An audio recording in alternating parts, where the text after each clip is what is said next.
안녕하세요, 김태환 원장입니다. 오늘은 매부리 코 성형에 대해서 얘기할까 해요. 매부리는 측면에서 콧등이 튀어나와 있고 코끝이 처져 있는 양상이 많다 보니까 인상적으로 강하고 그리고 올드한 느낌, 나이가 들어 보이는 느낌이 있기 때문에 이런 부분에 대한 교정을 희망하시는 분들이 많이 있어요. 그래서 수술 방법에 대해서 얘기를 해볼게요. 매부리는 대개 코끝 처짐을 같이 동반하는 경우가 많아요. 그래서 안쪽에 있는 해부학적인 구조를 보면 코뼈, 콧등연골, 코끝연골이 있고, 매부리는 코뼈와 콧등연골이 만나는 부분이 이렇게 융기되어 있는 거죠. 그리고 코끝은 처져 있는 모양으로 있어요. 이렇게 단면적으로 봤었을 때는 이런 식으로 되어 있지만 좀 더 입체적인 구조에 대한 부분을 좀 이해해야 돼요. 코뼈, 콧등연골, 코끝연골로 구성이 되어 있는 게 보이죠? 이 콧등연골은 코뼈와 이렇게 만나 있는 게 아니에요. 사실은 콧등연골이 코뼈보다 밑으로 이렇게 파고 들어가서 겹쳐 있는 부분이 존재하는 거예요. 이 겹쳐 있는 부분이 아래쪽 부분의 지지구조 역할을 비중격과 함께 같이 하는 거죠. 그래서 이 겹쳐 있는 부분도 상당히 중요해요.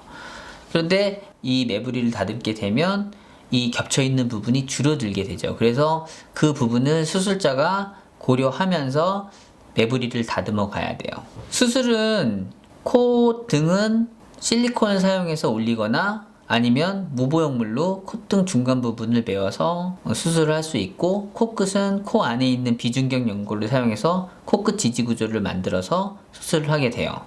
이슈는 이 매부리를 우리가 다듬을 때에 대한 부분이에요. 다시 그림을 보고 얘기하죠.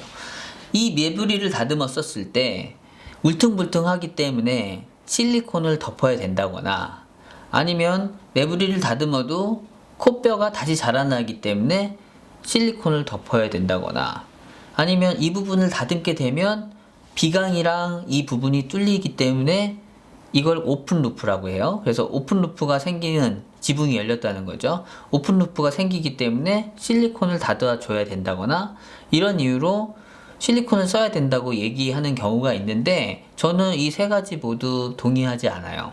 첫 번째, 매부리를 다듬었을 때 울퉁불퉁해서 실리콘을 얻는다는 거는 정말 시간 투자를 하고 정성을 들여서 하게 되면 이 부분을 매끄럽게 만들 수 있어요. 그래서 굳이 실리콘 쓸 필요는 없는 거죠.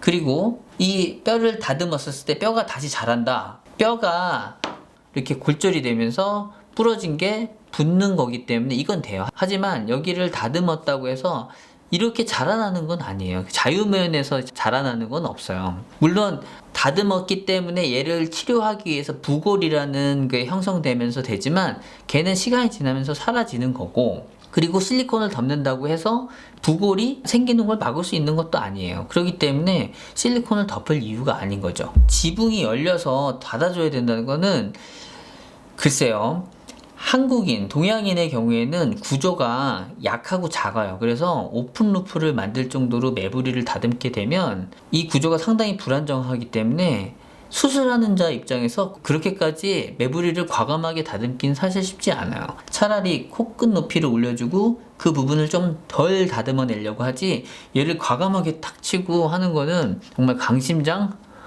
인 거죠. 그래서 저는 이 세 가지는 모두 실리콘을 사용해야 되는 이유가 되지 못한다고 생각해요. 미간부가 마냥 쑥 들어가 있는, 낮아 있는 사람이 있어요. 그런 경우 약간만 높인다면 저는 근막이라고 근육을 싸고 있는 막을 사용해서 약간 올려주긴 해요. 하지만 너무 많이 들어가 있는 경우에는 근막으로도 해결할 수가 없거든요. 그럴 때는 저는 실리콘을 사용해요. 그리고 매부리를 다듬어도 전체적인 높이가 낮을 경우에는 사용하죠. 그래서 매부리를 다듬고 코끝의 지지구조를 비중격으로 해서 코끝 높이를 주고, 콧대는 미간부터 지지구조 전까지 보형물을 사용해서 올리게 돼요. 코끝의 지지구조를 만들고 미간부터 코끝 전까지 실리콘을 사용해서 올려주게 되죠. 만약에 얘기한 것처럼 이 미간 높이가 괜찮을 경우에는 우리가 이 부분만 연고를 사용해서 이렇게 채워줄 수가 있어요. 이게 무보형물 코성형의 방법이죠. 앞서 얘기한 것처럼 이 부분이 약간만 낮다면 이 부분만 근막을 사용해서 올려줄 수 있는 거예요. 이렇게 되면 무보형물 코성형도 가능한 거고요. 그리고 코끝을 오자 이식을 통해서 좀 더 높이감을 줘서 전체적인 밸런스를 잡아가는 거죠. 코끝을 좀 더 슬림하게 하거나 각도적인 것도 좀 더 풀을 수 있어요. 그래서 수술을 통해서 매부리코를 좀 더 이쁜 모양으로 만들 수 있는 거죠. 보게 되면 매부리를 다듬고 코끝을 올리고 자연스럽게 연결했어요. 이분은 보형물을 사용하지 않고 수술한 분이에요. 무보형물로 가능했던 경우고, 이분 같은 경우에는 매부리를 다듬고 코끝을 잡았는데 아무래도 미간 쪽 높이가 약간 낮다 보니까 보형물을 사용해서 높이를 자연스럽게 줬어요. 보형물을 사용해서 하더라도 저는 코끝 높이가 잘 살아있는 느낌 선에서 콧대를 높이지, 콧대를 높이고서 코끝을 그것보다 더 많이 올리려고 하진 않아요. 그러면 구조적인 불안정성이 생길 수 있기 때문이죠. 이분도 마찬가지예요. 매부리 다듬고 코끝 올리고 요 사이를 채워서 만들었죠. 하지만 미간부가 약간 낮기 때문에 보형물을 사용했어요. 남자분의 경우에는 특히나 이마뼈 높이가 높기 때문에 쑥 들어가서 이렇게 되어 있을 경우 매부리를 다듬고 코끝을 올리면 미간부 높이가 살아나지 않아요.